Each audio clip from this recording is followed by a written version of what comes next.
Welcome to Don't Fuck This Up, the podcast answering the ultimate question, how the fuck did you land that cool job? I'm your host, Lauren Alvarez.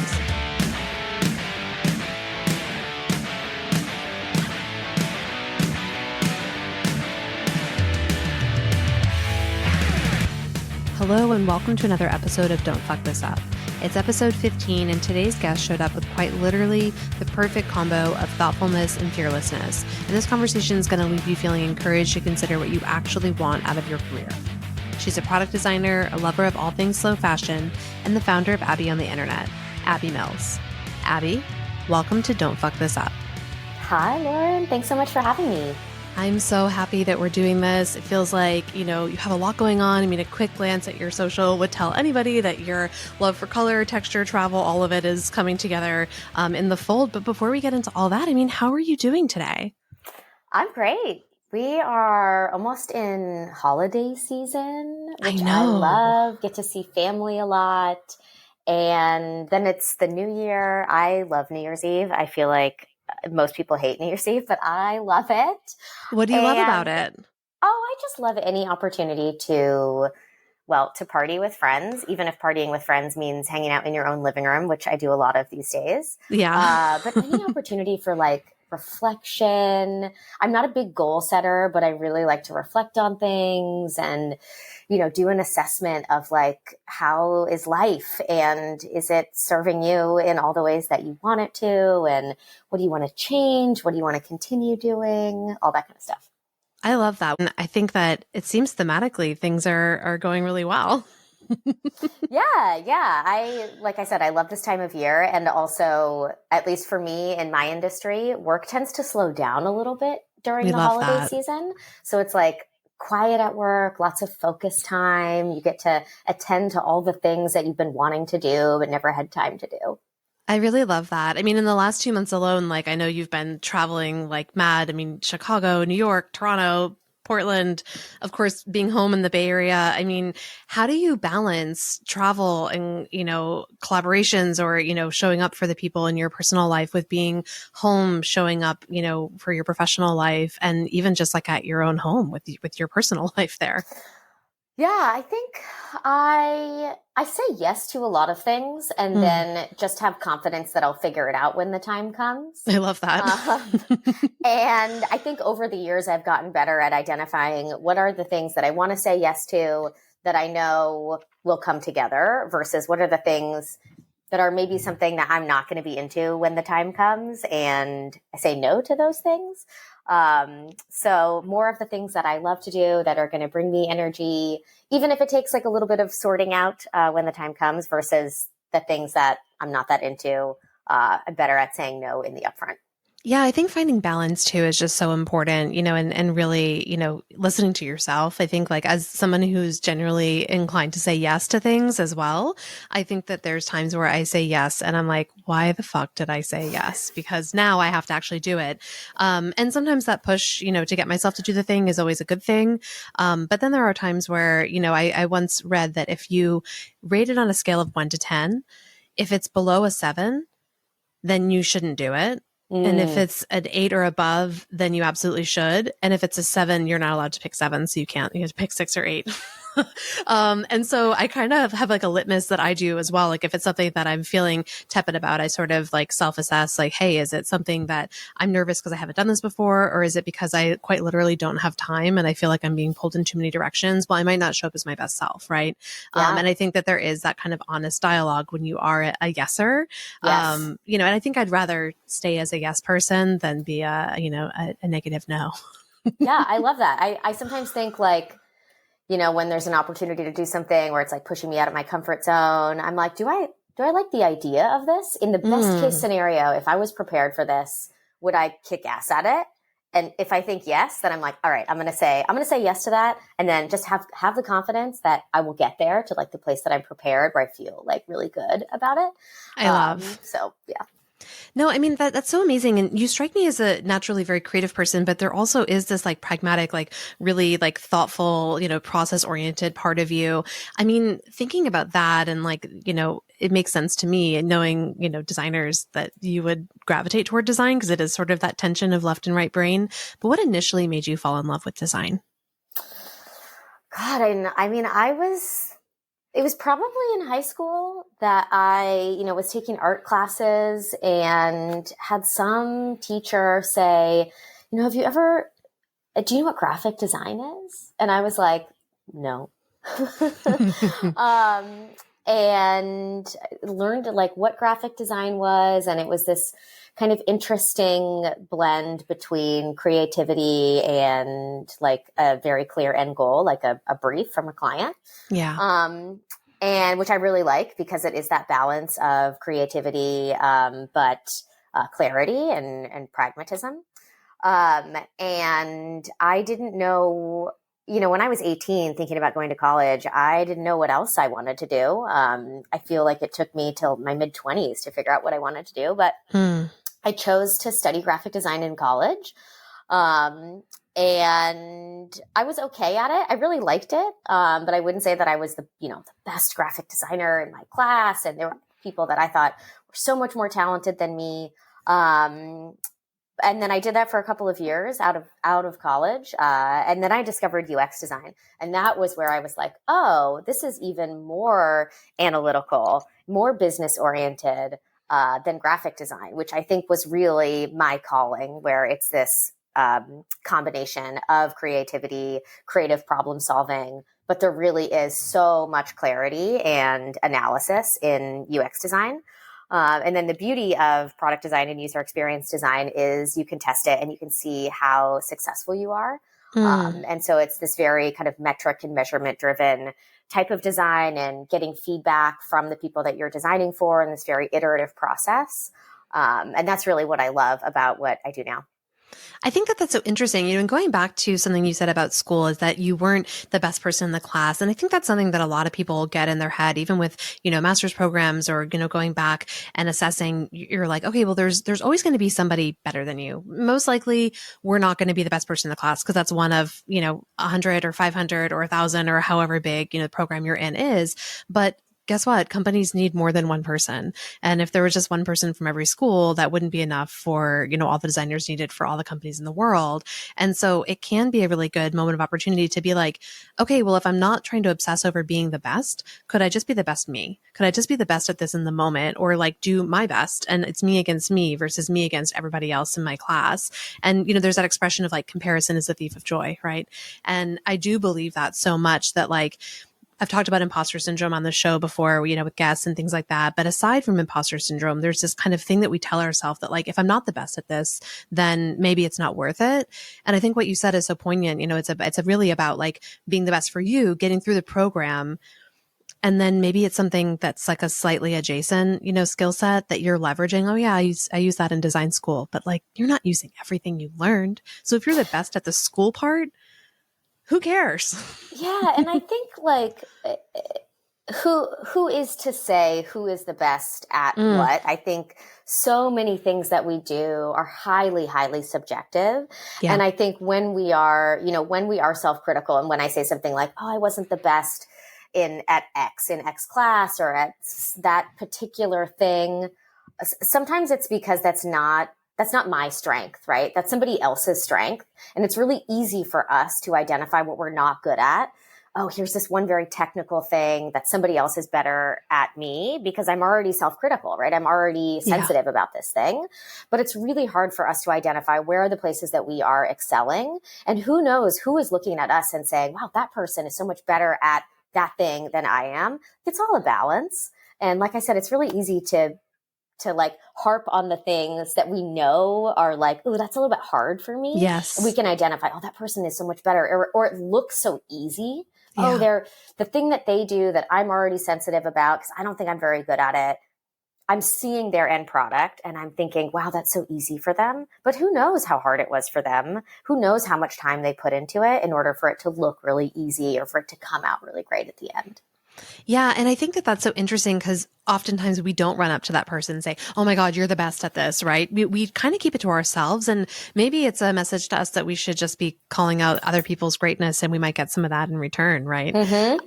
I mean, question for you about, school. That's something that comes up so much on the show, the importance or the lack thereof of school for your chosen career. And in your own opinion, how important is school for somebody who wants to pursue a career in design?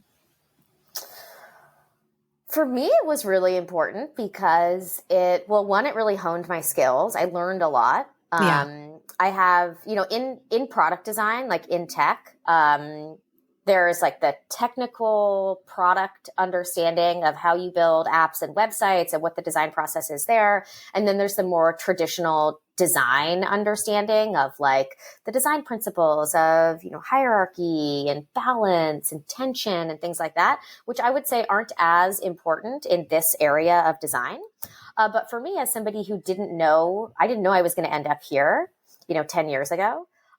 It was a very important part of my career journey to learn about design, to understand what aspects of design I was interested in, what I was not interested in. And so I took like a long path to get here. But there are lots of different ways that you can end up in this field, right? Like you can take boot camp classes, you can just sort of organically learn through School of YouTube. But I think the aspects of school that are important and definitely were important to me are learning the technical skills, building connections and networking, and then having work for a portfolio. And sometimes school can help you get there faster than other ways. But if you have the technical skills, if you have a portfolio, whether that's, self-initiated projects or side work that you've done, and you have a network or you're good at networking, then you really don't need necessarily to have the more traditional training. I would say that, when I'm interviewing people, I look at their portfolio first. I don't look at where they went to school or what credentials they have. That's not really important to me. I much more care about the work and the practical application. I think that that's really interesting too. I mean, and even early in your design career, you worked as a brand designer on some very well-known brands. I mean, way back, like Opening Ceremony, I mean, Playboy, excuse me, School of Visual Arts. I mean, that's really cool. And then pivoting kind of into the more like advertising and creative agency space, and then pivoting again into big tech, or FANG as it's called, working at two of the big ones, if you will, two of the five. Now you're in the startup space. I mean, what has been your favorite environment that you've worked in? Ooh, that's so tough. I'm thankful for all the different places and types of companies that I've worked for. Yeah. I have learned very important things at every place that I've ever worked. There are some places that I'm like, I don't know if I'd go back there and do that again. But I'm very grateful for the experience, what I learned, the people that I met. I don't think that I would have the job that I have right now had I not, done what I had done in the past. Yeah. But I do think, and this is such a trite answer, but I do think that it is the people who you work with that make the biggest difference on your happiness, your fulfillment on the day to day, because it's the people that you're collaborating with every day that make a difference in how fulfilled you are and how much fun you're having and how long you end up staying in a company. I think work should be fun. I don't know if that's a unpopular opinion, but we spend so much time at work. You're spending more time at work than you are with your partner, with your kids, with your family. So I really feel like you should be having a good time at work, and it should feel like it's worth your time. So I would say, like, when I am assessing a new job opportunity, going through an interview process, the thing that I prioritize most right now is, for lack of a better term, what's the vibe that I'm getting from these people? Do I want to work with them every day? If this was my coworker, if this was my boss, how would I feel about that? I mean, I think that that's so thoughtful and so real. I mean, definitely the interview landscape, and this is something that came up with someone else who was on the show before, of just like, sometimes you sit down with people and you're like, wow, like everything that they told me in the interview seems amazing. I'm going to take this job. And then you go there and it's like, whoa, they did not portray this at all. So really seeking out, like, the personalities and maybe the challenges that you haven't gotten to take on before. For me, like, I love work. I really enjoy working. And so I'm always looking for something, like, if I wanted to do the same thing, I wouldn't have left, or I wouldn't have been trying to pivot or to adjust. And so, I mean, I'm really enjoying like this kind of charcuterie board moment of tasty, differing work environments that you've been in. I mean, the perspective it offers, and the different types of people that you work with. with, at least in my own experiences, is really incredible. I mean, curious, what environment has forced you to evolve or change the most, for better or worse? I mean, change is not a bad thing on this show for sure. Yeah, I mean, working from home now, in this Mm, like post pandemic world that we're in. I never worked remote before this, yeah. and then we were all sort of forced to work remote and figure it out. And I think at first it was exciting because I suddenly wasn't commuting for like 3 hours a day here in the Bay Total game Area. changer. Yeah, it's crazy. I think back to like, oh my God, I can't believe how much time I spent, in a car. I think I'm much more productive at home. But I feel the loneliness a lot. Like I Mm, am somebody who, even though I'm relatively introverted, I get a lot of energy from collaborating in person in real time with my team. And so that's been really hard for me, is like not having the energy of the people around me, or a balance of it. yeah. I don't think I could go back to every day in an office, just because No. I'm so productive when I have, the like solo time. But I've been really interested in how this type of work environment has changed both the way that I work, the way that I collaborate with my team, the way that my team works. And I think it's changing things for the better. I do think it's rocky. And I Hmm. think it will be a few more years before folks really find the sweet spot, because I personally don't think 100% remote all the time is right for me. But I Right. do know people who love it and they could never go back to a single day in the office. So, yeah, I think this has been an interesting time for myself and for the whole, anybody else who is also involved in this change of remote first working or remote friendly working. I'm very curious to see what's going to happen in the next few years. Yeah, and I think every company is trying to figure it out. I mean, as an HR professional, like they're asking me, like, well, what do you feel about the return to work? And it's my answer is like kind of neutral, not because I don't have opinions, but because I can see the good and the bad from both sides. And that's such a like Libra answer for me to give. I am what I am, but I would say it's also there are benefits, and there are areas like the commute was brutal, and like spending so much time in the car or on the subway or whatever. But then also that was time that allowed me to decompress and disconnect from my workday. And Totally. now if it's just like you're at your desk and you close a laptop and then you're supposed to like suddenly go from being, work Abby to home Abby, that's, you're not getting that. It's a very abrupt transition, right? And so we do sort of need to find new ways to unplug from our workday, new ways to, transition into the weekend even. I think that that is a challenge.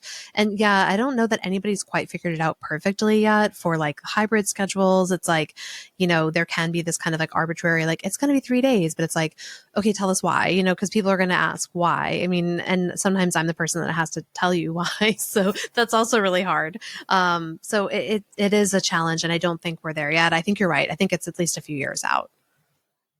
Yeah. And I think, it's interesting because for you, you also have this other side to your design life of, Abby on the internet. You have, produced a lot of content. You've, been in the influencer space. And it's really interesting because you definitely have, a very similar persona, I would say, from your work life person to your social and what you share.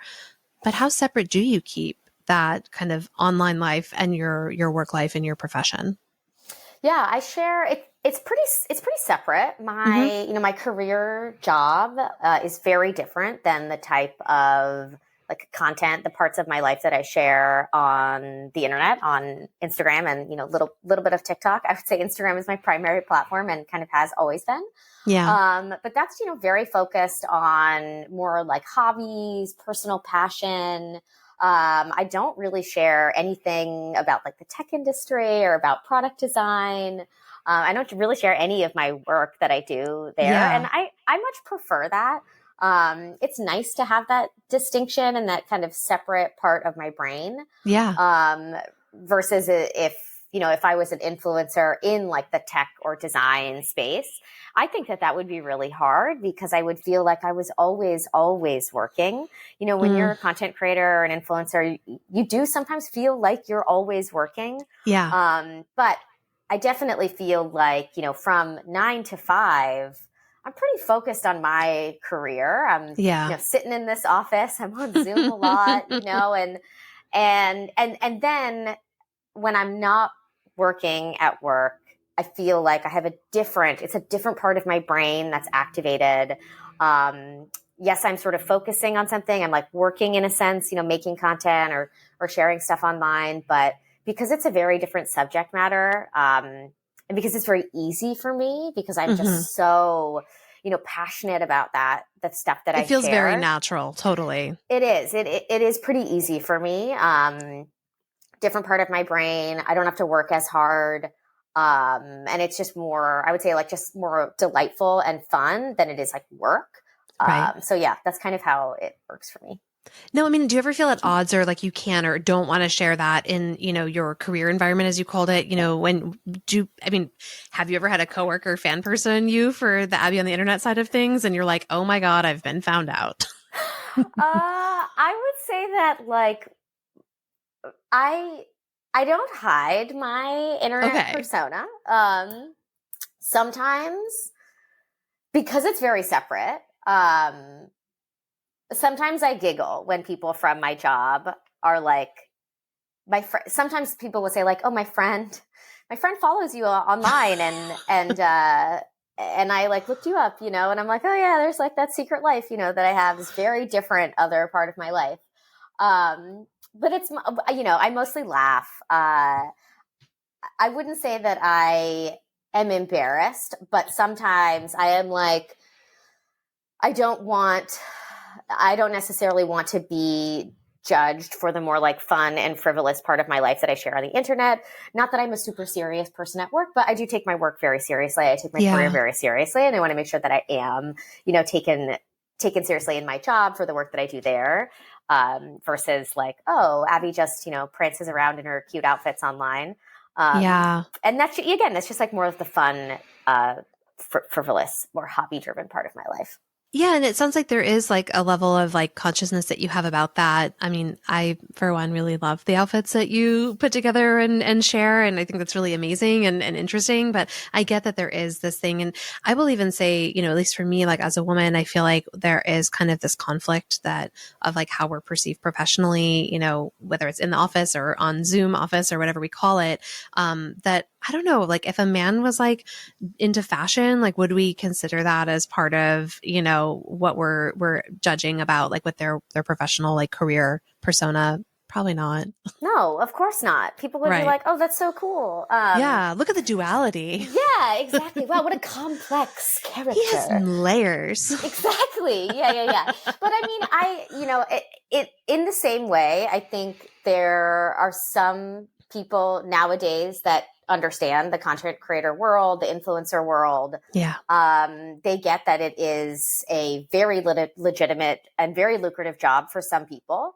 And so for those that get it, I think they get it. And if you Yeah. don't, I'm like, well, joke's on you, because I've had one full-time career at the same time that I've had another full-time career, and I've been able to do both. So if you're Yeah. judging me for having, this sort of frivolous internet side of my life, I have managed to have two jobs at once. I mean, that's amazing. And like, let's talk about some of the challenges there too. Cause I remember a few years ago, you were very vocal about scaling back on partnerships, on, certain content creation in general. Can you share a little bit about what led to this decision, which felt extremely intentional? Yeah, yeah. So in order to answer that question, I have to back up a little bit and talk about how I started, kind of like being a content creator and how I Great. kind of took that into like a more full-time career. In that I started doing Instagram stuff more seriously in maybe 2017. When I was still working full time. And at that point, I didn't really know that you could be a content creator. I didn't really know that it was a job that people had. I used to read blogs like back in the Oh, day, yeah. and I loved the sort of fashion blogger world and still follow some of those OG bloggers. So I knew that some people were doing it really seriously. But I had no idea that people were really like making money. I think this is right when the term influencer started to be used Yeah. as like a job title, a profession that you could have. So I started doing the Instagram thing very much as a hobby. I was like, I love consuming other people's fashion content. Like I would love Yes. to contribute to that. And it also was an interesting, fun way for me to be more accountable for my own like clothing and to document my own style and have a record of my own, outfits that I would wear. Slowly started, building a following, building a small community on Instagram, and began learning, as being part of that community, began learning that people could make money, that this could be a career for people. So as I started growing my following in my community, I started dabbling in some like brand partnerships, some sponsored content. And I was like, oh, this is really interesting, like a sort of side hustle, supplemental income stream. And then it took me a few years. So in about 2020, I was doing enough brand partnerships to be considered like a full-time career in terms of like income that I was making. Mm-hmm. And I was like, oh, wow, this is really interesting. I could do this full-time. I could make this my job. And I was connecting with a lot of other influencers who did do this full time. I had some management companies that were reaching out to me for like representation. And I was like, oh my God, people do this as their job. This is nuts. Which is kind of silly to think about because for a I lot like of the people, humility. Yeah. I like the humility. I'm here for it. For a lot of people, it was really obvious. For a lot of people, it was like, this is my goal. I want to do this as a career. And for me, I was more like, oh, this is a thing that people do, like fascinating. So in 2020 and 2021, I was doing this kind of balancing of two careers at the same time. And in 2021, I really had to make this decision, which one do I want to do? Because you can't do two jobs forever. It's not very sustainable. And in reflecting on, like how am I spending my time in my content creator job? How am I spending my time? Is that bringing me joy and energy? And if I did this full time, is that how I would want to be spending my time? Is this an industry that I want to be in? And for me, didn't love being in the advertising industry, which is what you are as a content creator. It's really the only way that you can make money. Outside of monetizing your own community directly through like Patreon or other, subscriptions and things like that.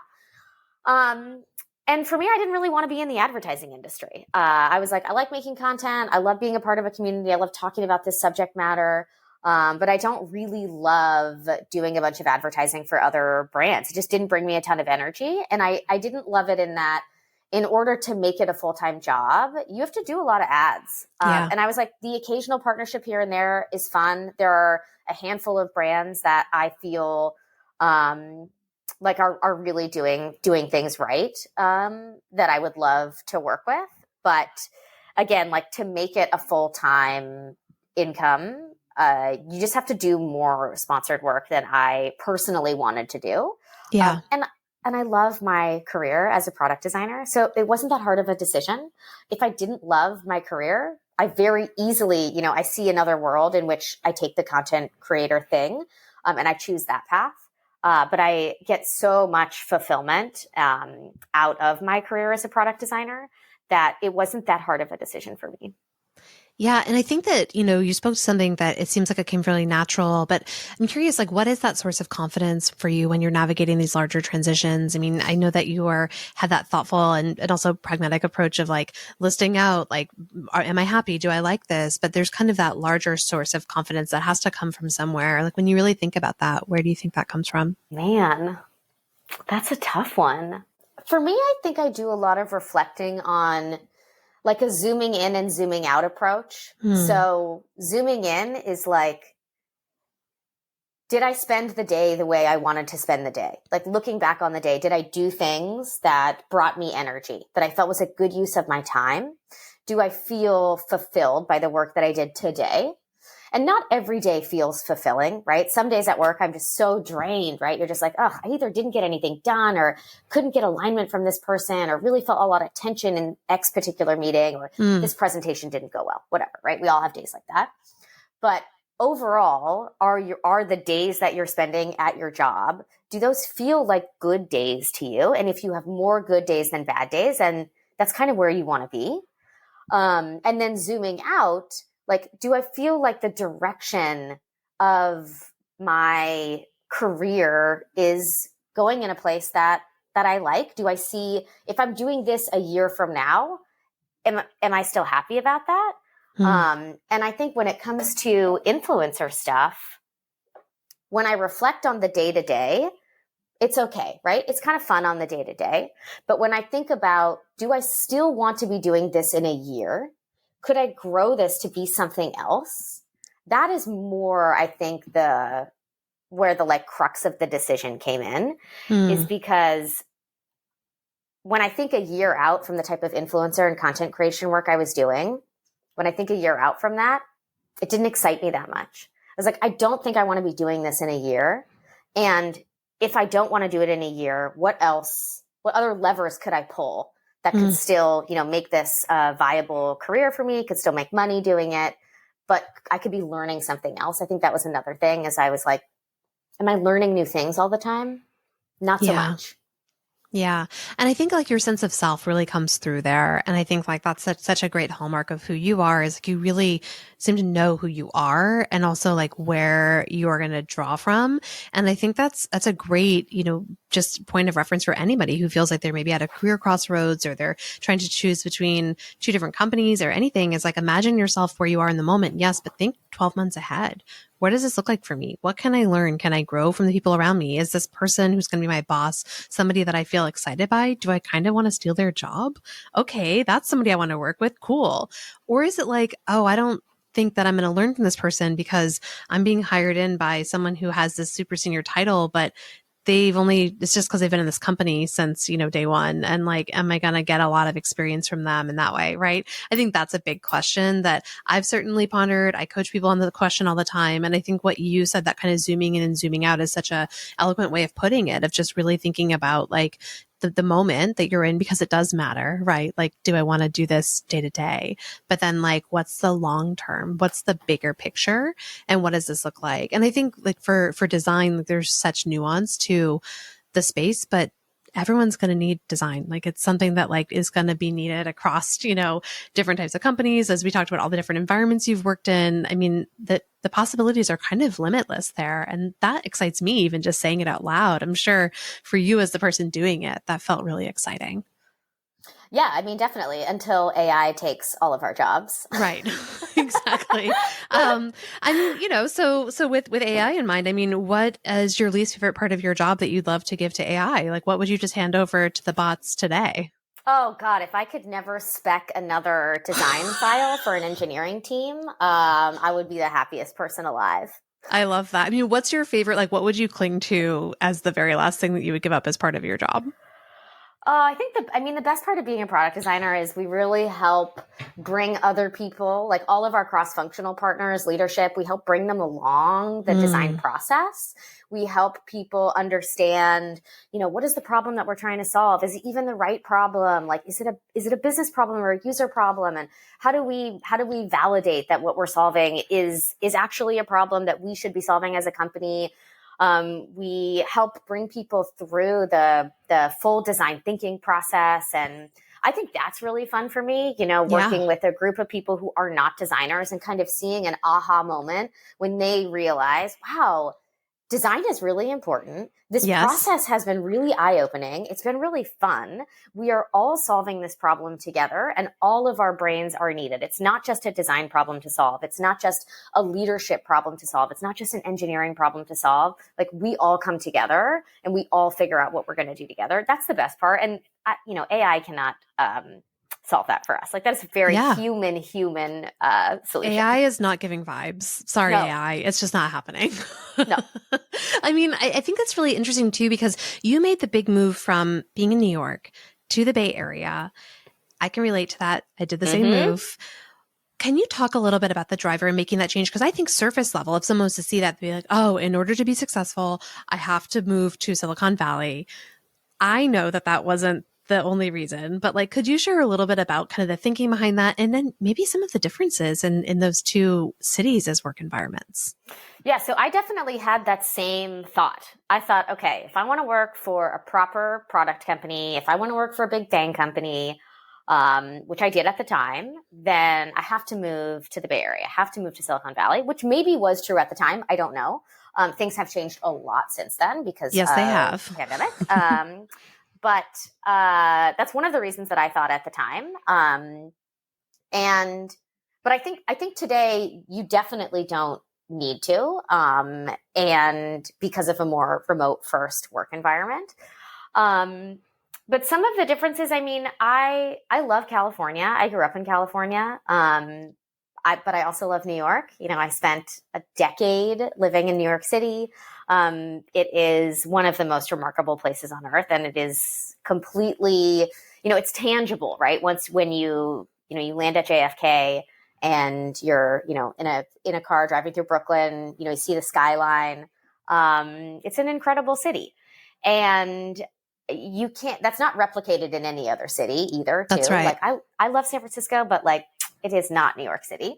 And I think there are trade-offs. I had lived in New York a long time. New York is a hard place to live, which is one of the reasons why it is so magical. But I was really ready for more space, a little bit of a slower pace of life. Yeah. And then what I didn't realize is that I would be trading subway culture for car culture, which is something that I don't love. I'm not a big fan of hopping in my car and driving to wherever I want to go. I love to just walk out of my house and go walk and do things, which you can't really do where I live. I live in the suburbs. So you really have to, get in a car if you're going to go anywhere, which is not my favorite thing to do. So the difference in commuting, because I did commute here for a couple of years before COVID happened. So that's a really, really big difference and was really hard on me. I love just being able to walk everywhere or take the subway, have kind of like anywhere in the city and at your fingertips. But yeah, there are trade-offs to both cities. Yeah, it's so funny. I loved that about New York too. I was also the naughty New Yorker who had a car, and I wouldn't tell anybody because they would always want to borrow my car, but I secretly had a car. And so when I had to go from like Bed-Stuy to the Upper East Side, I would just drive. It was the worst. But that ability to just like walk out your door and like have the world just right there. I mean, even living in LA, like we're up in the hills, like we're not just like walking. Like there was one time that we decided to walk down to Sunset Junction, in Silver Lake, from where we live. And it was a really nice walk, and it was like 30 minutes, and we got coffee, and then we're like, oh fuck, we have to walk up the hill. And that just really kills it for me. Yeah, But and people look at you strange, like totally. we occasionally walk, to the whatever handful of strip malls that are near us. Sure. And we'll be at a huge intersection, where there's 8 lanes each way. And I swear people are driving by and they're looking at us like we're crazy because we're the only people walking. Yeah. The cities just aren't set up for, pedestrians. So No, there's a couple little neighborhoods in LA that are like a little bit more walkable, like Larchmont, things like that. And you go there and you're like, could this be no, there's no New York outside of New York. Come on. no. But everyone who moves here from New York is trying to find their little slice of walkability. And listen, people, if you're living in LA, it doesn't happen. And really San Francisco too, you're going to inevitably have to walk up a huge hill, and you're going to be sad. It's going to, your makeup. I remember the first time that I learned that. I had just moved here. I was in San Francisco doing something. I looked up, on Google Maps, how long it was going to take me to walk from wherever I was to the place that I needed to be. And I was like, 10 blocks. Psh, easy. 45 minutes and like a vertical climb. Oh, I'm totally. Like, this was the biggest mistake I've ever made. I literally did that when I moved to San Francisco. I was staying in Potrero Hill, which was like, kind of up a big hill, hence the neighborhood name. And I looked up, I was like, I'm going to walk to Sephora. I'm going to walk to Soma. This is going to be awesome.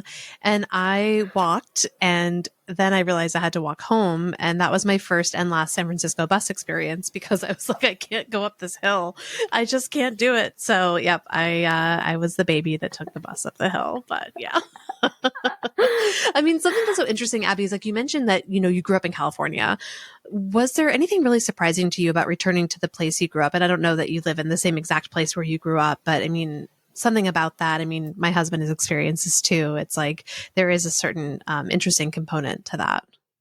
Yeah, I mean, California is like quote home for me, but I hadn't lived here since I was 17.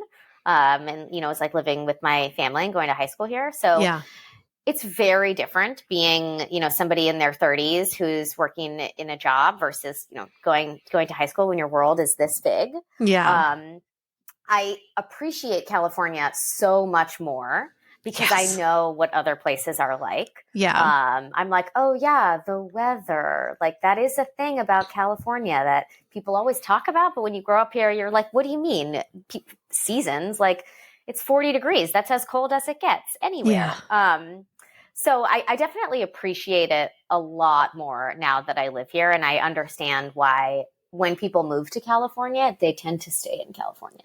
Totally. And you just have to plan trips so that you're able to wear your jackets during jacket season. Cause I will say that I have some really amazing jackets that I just don't get to wear that much. So they are hanging, waiting for a little trip to the East Coast or somewhere a little chilly so I can put it on. Although I will say it's kind of cold in LA today, or cold in air quotes, Yeah. but I will force a jacket. Absolutely.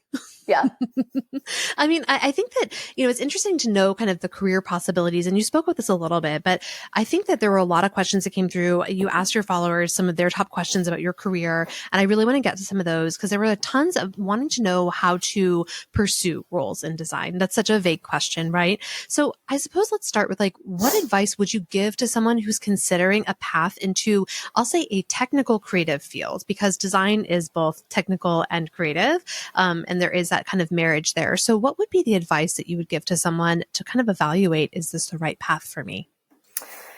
Yeah, I think for me, I got very lucky in that I was working as a designer in the digital like ad space, like a digital designer before I discovered UX or when I discovered UX. And the agency that I was at the time also had a small UX discipline.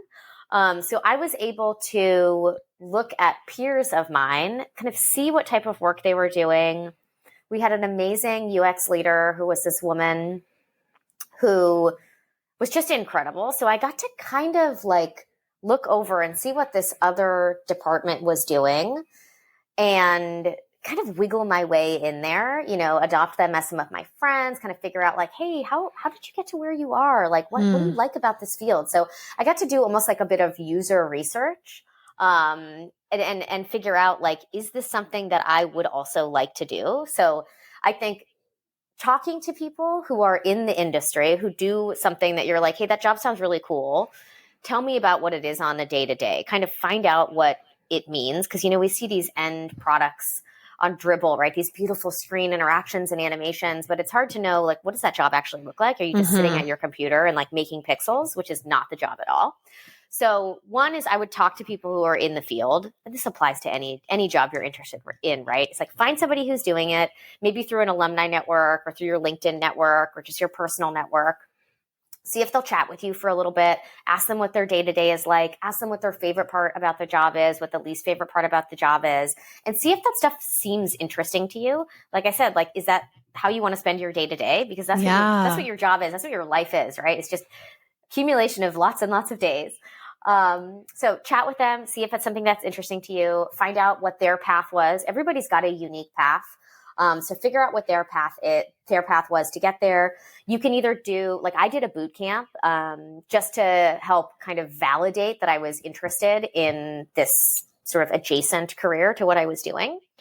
So you can do a boot camp, or there are like free classes online now, or online classes that you can take, that can help you like learn some skills, see if you like doing it, see if it tickles your brain in all those ways. And then I think another thing is getting a portfolio ready, which a boot camp can help you with. You could just do self-initiated projects. And then it's just about getting that first job, right? Whether it's an internship, an entry-level position, a short-term contract gig. I think finding that first job is the hardest part. Just getting the first, job on the resume for this switch that you want to make. But there are many different ways that you can do that, right? Like I said, it could be an internship. It could be a contract gig. It could be pro bono, right? Like finding a local nonprofit where you're like, oh my God, their website is really bad. Like, let me just take a pass at this. You don't even need to contact them, right? It can totally just be on your own. But building up a little portfolio then in order to kind of get your first job. I mean, I love that too, because what you mentioned with the questions, it is specific questions. I will say nothing makes me more crazy than when someone's like, I'd love to pick your brain. I think it shows a short-sightedness of like, you're not acknowledging that like this person is busy potentially. And most likely, like, aren't we all busy, like at some Mm-hmm. level? And so saying you want to pick my brain, I don't really know what I'm walking into. Like, are you going to ask me about my childhood? Or are you going to ask me about the career? Or are you going to ask me about like, are you trying to get a free coaching session out of me? Like, what is this going to be? And I think also, being really specific with those questions and having the humility that you also shared, in that I don't know everything. Hey, I'm looking to make this change, and your career is really exciting to me from the outside. What's your favorite thing about it? Or were there any challenges that you experienced? Ask those how, what questions, put your interviewer hat on and don't just ask yes or no's, because you'll get Yeah. more context. And then also recognizing that a pivot can be subtle. It doesn't have to be a huge rotation. What you described, pivoting, ever so slightly, it was like you just propped your shoulder to the camera as opposed to like doing a total, 90-degree turn. And I think that that is really important, because people think about pivots of like, oh, I'm going to go from being, like an engineer, into being a human resources person. Okay. Yeah, that is a pivot. Although it actually works really well. If you listen to Ash Tech Besties episode, that was what they did, and it worked out really great for them. I But love that episode. yes, it was very fun. And pivots can also be subtle. They can be nuanced. They could be like, I'm just going to adjust ever so slightly that I want to be more technical, or I want to be less technical, or I want to be in these different environments. Even the pivot of environment can be really different. So I do think that you've kind of spoken to this sort of level of endlessness to it, right? Like, knowing that there's so many options as a designer, that there's so many environments and all these things. What are your views on the career possibilities of a designer? It's a big question. I mean, they are endless. There's so many things that you can do. There's so many avenues that you can, like, little paths that you can go down. Even if you are a product designer or a UX designer like me, you could go into, consulting or workshop facilitation. You could go into experience design, service design. There are so many things you could do. You could do more like product work like I do. You could work for a huge company. You could design teams. Like, everything is designed, right? Mm, I think for me and where I am in my career and the options that I have in front of me is there's the individual contributor track, and then there's the management track. And yeah. something that I think is so exciting about where we are in the design industry and the tech industry as a whole, is you can those are parallel tracks. They are, similar title, leadership ranking, similar salaries, compensation. But nowadays, in order to get more senior in the design field, you don't have to be a manager. You can That's right. continue to be an individual contributor, which is pretty refreshing, right? I think there are probably many people out there who are managed by somebody who doesn't necessarily want to be a manager, who isn't good at it, but it was the only way for them to advance their career. And so what I love about where we are right now is you don't have to make that choice, or Mm. you can make a choice in saying, I actually really like being an individual contributor and being really in the work and being on a product team and making work and shipping work. I want to keep doing that, but I want to rise in seniority, versus somebody who's like, I don't really like making work anymore. I want to be more on the management side, people management, working on some of the cross company or cross discipline problems, org design, things like that. And you can go down that management route, and you don't have to be forced either way. Yeah, I love that you brought that up, and it's something I did really want to talk about, because I think that there is a conversation had about how to succeed at the company you work at, and there is that misconception about manager being the only means to a promotion.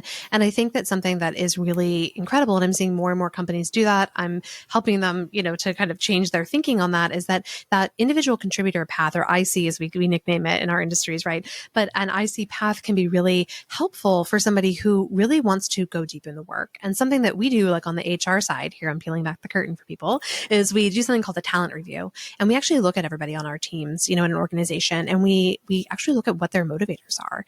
And those are different for everybody. Sometimes it's financial, and that's okay. Also, if you feel financially motivated and that's why you're doing what you do, go off. Please do that. Like that is okay to own your shit and to say, making money matters to me. We all have different things.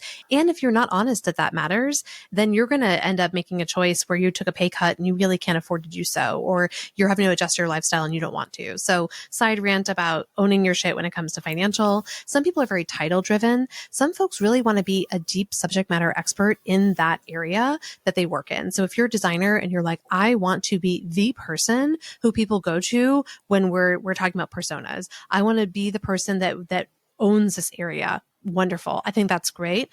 And then there's also people who really get their druthers by like growing other people. And something I often coach on is, that there are managers, there are leaders, and there are mentors.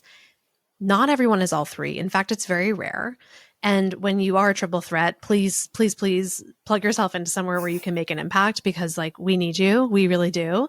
But I think that like you can absolutely be a leader and a mentor or a coach without being a people manager. And when you're able to activate that part of your brain and you're able to give back in that way, I think it's really meaningful, and you don't have to put on the people manager costume, so to speak. And there's also people who are really meant to be a people manager.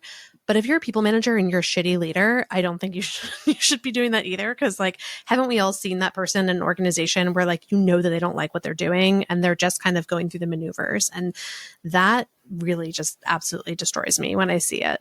So, side rant about, I think the importance of mentorship, but I also think that you can absolutely be an individual contributor and still mentoring and still leading. Yeah. I mean, some of the strongest leaders that I've worked with were individual contributors. Yeah, definitely. And on the team level, really being able to get things done, ship the thing, learning from each other in those moments. I think Ash actually referred to it as peership, which I really liked, and I think that peership is like a very important part of it, because we see ourselves in the people that we are surrounded by, especially the ones we spend the most time with. And hopefully, you're seeing something that you're like, oh, I never thought of it that way. I love that you did that. And all of a sudden you're growing each other. Yeah, I think something that has been helpful for me in thinking about the different paths that I want to go down, or even different like job changes or slight career pivots, is just reflecting on what are the parts of my job that I really love? What are the parts of my job that I don't love so much? I don't want to spend my time doing that. If I could design the perfect role for myself, what would it look like? And that can change, and that should change over the course of your career. My perfect role a year ago or 2 years ago is different than my ideal perfect role today. So doing that exercise, doing it constantly, especially in times where you're feeling like a little bit stuck or like, I don't know what I want to do next, is like, what's my perfect role? What do I want to optimize for right now in my career, in my life? And then being transparent with that, with your manager, whoever you report to, with your boss, if you can trust them. That's not always the case, right? Yeah. But if you have a good relationship with a manager, with a boss, and being able to say, hey, I've designed my ideal role. How much does it look like your current role? If it looks very different than your current role, how can you work together to make it more of what your ideal role is? And if that's not possible, then that's a good indication that maybe you're not in the right place right now, and maybe it is time to start looking for something else. I think that that's really strong, to consider, also like when you're presenting that to your manager, it's not always about, I need this change today, but it's like, hey, like when I think about what I'm doing, about 70% of my job is like all the stuff I love, but there's these other areas and I'm just uncomfy with them. And maybe it's because you outgrew them. Maybe it's because you genuinely need to put in some more hours and like some more reps and get better at it. Mm-hmm. Or maybe it's because it's something that's like really not part of your job and your manager might not even be aware that you're taking this on. And I think that last one is something that people often assume that their managers know everything that they're doing in their day-to-day in companies like this. And let me be the first to tell you that they do not. They do not know everything that's going on. They don't know all the things you're being pulled into, all the meetings you're being asked to join that have nothing to do with your job. So if that is something that is coming up for you, be sure to vocalize it, because like there might be boundaries that they can help. I mean, when I'm in a people leader role, one of my biggest priorities is to block and tackle for my team so that the chaos doesn't permeate their workspace and they can just get shit done and be great at it. I don't want you to be like, annoyed by the chaos if you don't have to be. And so finding people who will, maybe it's your manager, maybe it's somebody that you're working with cross-functionally, but finding people who will block and tackle for you and you can reciprocate that, that's golden. Like that's what you really need to be asking for in your work environments, in my opinion. Yeah, I love that. What do you wish more people considered when hiring designers? Because I think that you've also gone, in a really exciting direction where now you're in a startup environment, that's like, such a fast paced and always changing, building the plane while flying it comes to mind as a thing we say. I mean, are there arenas that now that you've been in so many environments that you wish that were more considered when going into hiring a designer? Ooh, that's a good question. I feel like I've been really lucky in that all the places that I've looked at or worked at really value design thinking. I've definitely, as part of the job hunt process and interview process, been in conversations with some folks in the interview process, and been like, that's sort of like, that's a little bit of a flag to me in that I don't know if this is the right kind of like design environment for me. Were they like, can you start tomorrow? And you're like, I gotta go. I mean, let's talk about how being a designer influences other areas of your life. I think that, I mean, you and your husband, I'd be remiss not to mention him because you've done some serious self-led renovations, very admirable. You've designed and sewed really beautiful clothes. I feel like you're always cooking up something fun. I mean, how do you balance doing design work all week and then wanting to implement that? Because you talked about it earlier with like being able to transition into the other parts of your life, but wanting to do design-led projects on the weekends or your time off over the holidays. How do you balance that? Yeah, I have noticed over the years that the creative projects that I tend to take on in my free time are usually something that's also very functional. Yeah. Like I think that that's a big theme in the design work and the creative work that I do is that it's usually like very clear. There's a very clear purpose for the thing. All the house projects and home renovation projects that we've done, it's for a very clear purpose-driven outcome. And that's the same way with the sewing work that I've taken up in the past couple years, is I get to wear the stuff that I make. I love that. And so I very rarely do creative work that is just about the process and just about the creativity. I sort of wish that I could. I think I think it's very cool when I see people who doing creative work where it's really just about that creative process and the end goal isn't even really considered. Yeah. But for me, I don't have that freedom. Yes. I very much like want to make a thing so that I have the thing made at the end and there's like a function for it. But I think in terms of like how like design has influenced the way that my husband and I like collaborate together and make work together, which is really what we do all the time, is my design career and my design kind of education has taught me one, like how to very clearly identify what I like and dislike.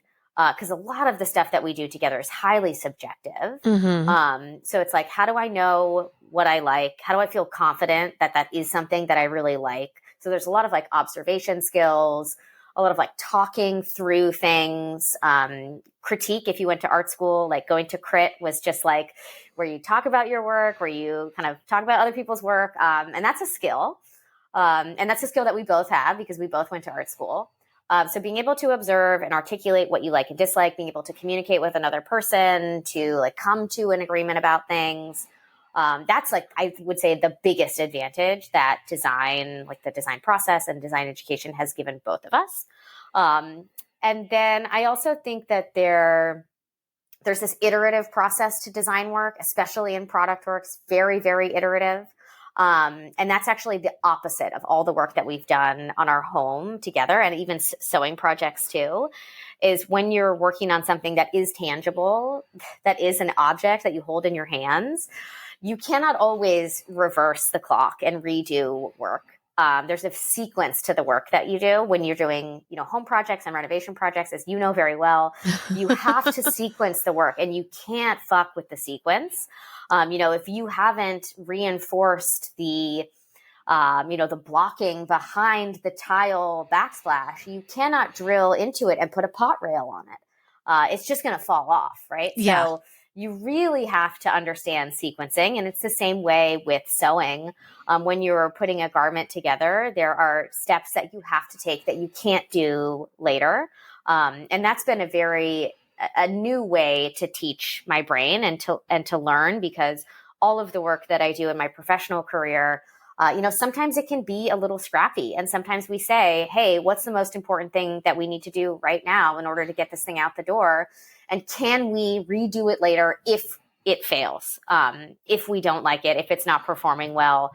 Usually you can go back and fix things in the digital space. Yeah, that's very true. I mean, on that note, have you ever spent too much time on creating something that didn't pan out? And if so, how do you deal with this disappointment? Oh God, 100% has happened to me in my sewing creative projects. For anybody that's ever sewed before, there's like this thing that you do where you make hard pants for the first time, which is basically like making something that doesn't have an elastic waist, that doesn't have a lot of ease to it or give in the fabric.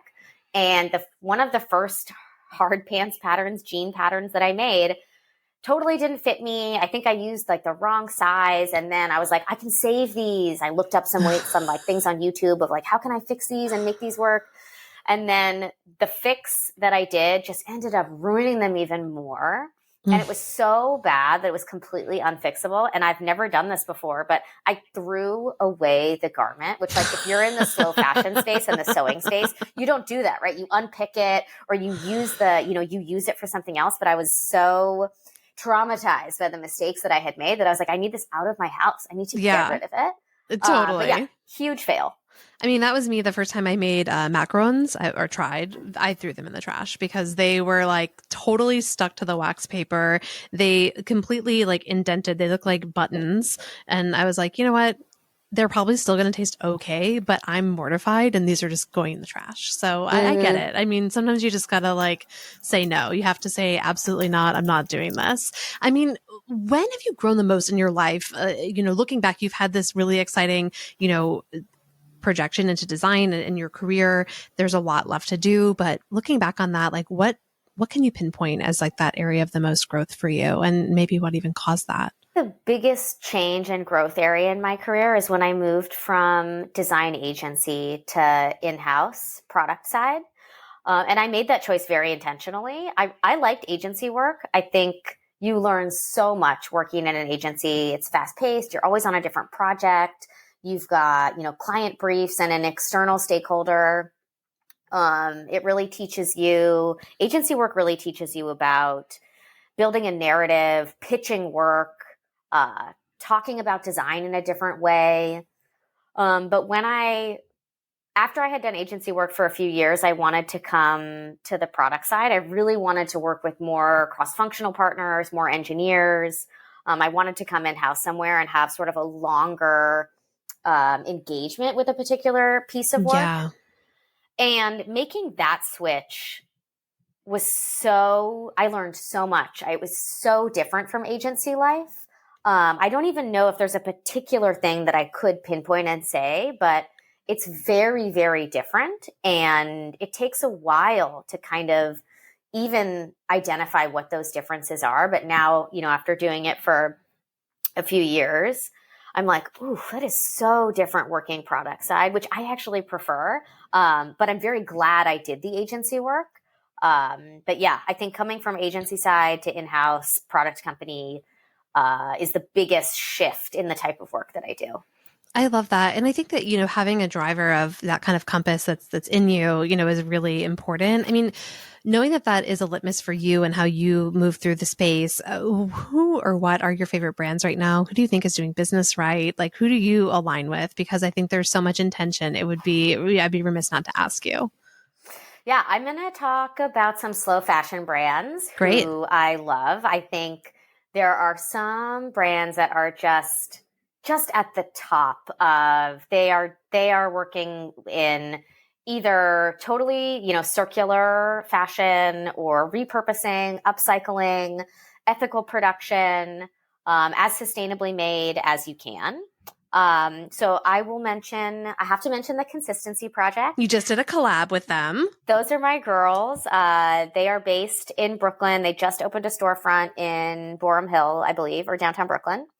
They're amazing, really focusing on either dead stock materials, or surplus materials from current brands. They kind of buy the seconds, if you will, repurpose them, remake them, upcycle them. They do a lot of vintage, but really just are incredible, incredible company. Then there's also Selena Sanders. She's based in LA, and she does upcycling with vintage textiles. She does a lot of, she'll sort of make these incredible blouses and dresses out of old tea towels, beautiful pattern pieces, and it's all like one of a kind, all like handmade. And she works with, I think, sewers based in LA. Amazing. And then the third is Sue Shop, also in Los Angeles. And they focus on a lot of upcycling and repurposing materials and clothing. And they also do this really cool thing called the community dye bath, where you can bring clothing, textiles, bed sheets, like anything you want, you can bring them and they dye them for you. So if you have an old, maybe an old sheet that has like a bleach stain or it just needs a color refresh, you can come bring your stuff in and they do this community dye bath. And you basically get like a brand new item out of it. That's so fun. I had no idea that was even a thing, but I'm like already thinking of a few pieces. I'm like, I should just bring them. I should just do it. I can't believe we're coming up on time. I mean, what goals are you pursuing right now that you're able to tell us about? I know you just did your collaboration with the Consistency Project. Super cool. What goals are on deck for Abby, maybe as we speed toward holidays in 2024? Oh, it's so funny that we're talking about goals because I feel like at the beginning of this, I was like, I don't really like setting goals. I know. I'm asking you this for a reason. Oh, man. Yeah, I would say one thing that this is more just like a personal thing that is it's not super obvious or even identifiable by anyone else, but I'm just really trying to think more about what I want my design career to look like in the next couple of years. I made a really big change about a year ago to go from a big FANG company to a startup. I made that change very intentionally. I wanted to go to a much smaller company. And I am still getting used to how the differences and what I'm learning, what I'm loving.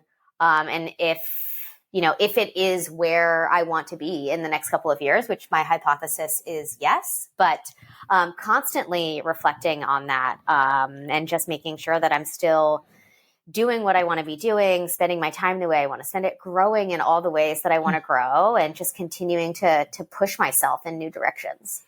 I mean, I think that's incredible. And also like that, you know what, you're right. Like it doesn't have to always be externally visible. That work that we're doing, like working in private or whatever you want to call it, is also really impactful. And it's something that like, we don't have to announce everything we're up to. And I think that that's a world that we live in right now where we're constantly, external about things online. It's okay to have something that's just like for you that you're working on and it's not visible. I love that. I mean, Abby, where can people go to learn more about you and the work that you're doing? What would you like to share with us here? Yeah, you can find me on Instagram. I'm Abby on the internet. I do have a blog that I don't update anymore, but that's abbyontheinternet.com. We love it. And if you want to connect on all things like product design career, you can just find me on LinkedIn. My name is Abby Mills. I love that. What is one final thought you want to leave our listeners with today? My final thought is kind of connected to the goal question that you had for me. And that is, if you know what your goals are, tell other people about them. I have found that the more vocal I am about the things that I want in my life or in my career, the more those things actually come to you. I used to think earlier on, I don't want to tell anyone about my goals because what if they don't happen? But what I have found is that other people are often integral to helping you reach your goals. So if you talk to people, especially people who have some sort of influence or have some kind of leadership or may be able to help you reach those goals, just be vocal about them. Tell people what you want. You will either find out very quickly that the people around you don't give a shit about your goals and they're not going to help you, in which case it's time to go somewhere else, right? Yeah. Or you will realize that, wow, the people in my life really care about helping me. And if they have the ability to, they will. So tell people what you want, tell people what your goals are, and you will be pleasantly surprised. I love that. Abby, thank you so much for being here today. This has been another episode of Don't Fuck This Up, the podcast answering the ultimate question, how the fuck did you land that cool job? I'm your host, Lauren Alvarez, and I'll talk to you next week. Don't Fuck This Up is a podcast written, produced, and edited by Lauren Alvarez. New episodes dropping every Wednesday. Be sure to follow, rate, and review this and every episode. And until next week, please keep it together and try your best not to fuck this up.